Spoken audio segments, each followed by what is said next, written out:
किसान साथियों नमस्कार, मैं कृषि पर्यवेक्षक रामबाबू पाटीदार। इस चैनल के माध्यम से मेरा यही प्रयास है कि किसानों तक सही जानकारी पहुंचे और इस जानकारी का लाभ अपने खेतों में ले सके। किसान साथियों,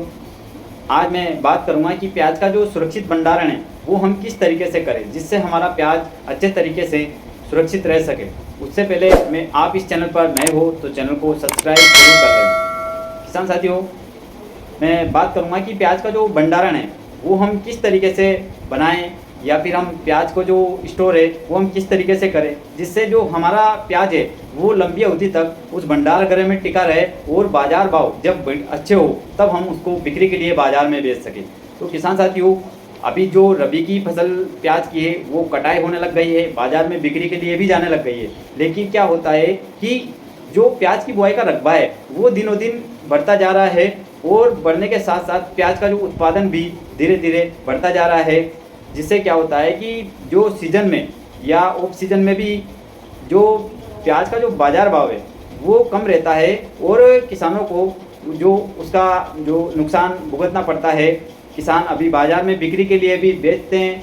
तो उनको कम दाम मिल पाते हैं। तो ऐसे किसान जिनको प्याज कम बाजार भाव में नहीं बेचना है या लंबी अवधि के लिए उसको सुरक्षित रखना है, वो किसान प्याज का सुरक्षित भंडारण कैसे करें। तो आज मैं इसी विषय पर चर्चा कर रहा हूँ कि जो शुरुआत से लेकर जैसे फसल जो हमारी खेत में खड़ी है उसको खुलाई से लेकर के कटाई और उसका जो श्रेणीकरण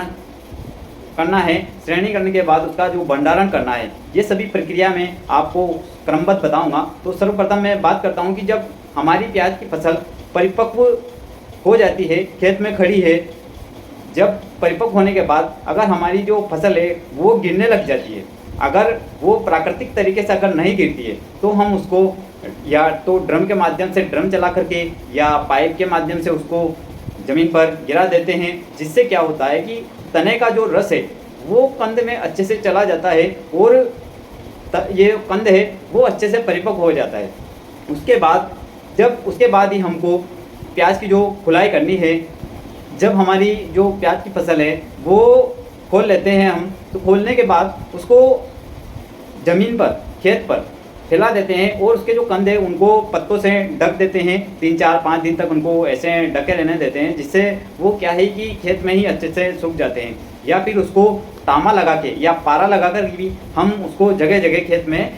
प्याज को इकट्ठा कर करके उसका तामा लगा देते हैं और चारों तरफ से उसको मिट्टी से ढक देते हैं, जिससे वो प्याज धूप की वजह से ख़राब नहीं हो और अच्छे तरीके से प्याज सूख जाए, जिससे भंडारण भी अच्छे तरीके से हो सके। उसके बाद हमको प्याज की जो कटाई करनी है, तो कटाई करने का जो तरीका है, अगर हमको प्याज को बाज़ार में तुरंत बेचना है तो कंद के 1 सेंटीमीटर के या 2 सेंटीमीटर के नज़दीक से हमको कटाई करनी है। अगर प्याज को हमको लंबी समय की अवधि तक स्टोर करना है या भंडारण करना है तो उसके जो कंद है, कंद को तने के 3 सेंटीमीटर के दूर से हमको उसकी कटाई करनी है, जिससे प्याज भंडारण में वो सुरक्षित लंबे समय तक रह सके। उसकी कटाई के बाद हम बात करेंगे कि प्याज का श्रेणीकरण कैसे करना है। तो किसान भाइयों, हमको प्याज का श्रेणीकरण है वो क्वालिटी के अनुसार करना है। जैसे बड़ा प्याज है या सेंटीमीटर की या साइज़ के आधार पर हम उसका श्रेणीकरण कर सकते हैं। बड़े प्याज को हम अलग भंडारण में स्टोर करें और छोटे प्याज को हम अलग भंडारण में स्टोर करें, जिससे क्या है कि हम अगर मिक्स उसका स्टोर करेंगे तो उसको वायु संचार में कहीं ना कहीं कमी रहेगी और हमारा भंडारण लंबे समय तक सही नहीं रह पाएगा, प्याज खराब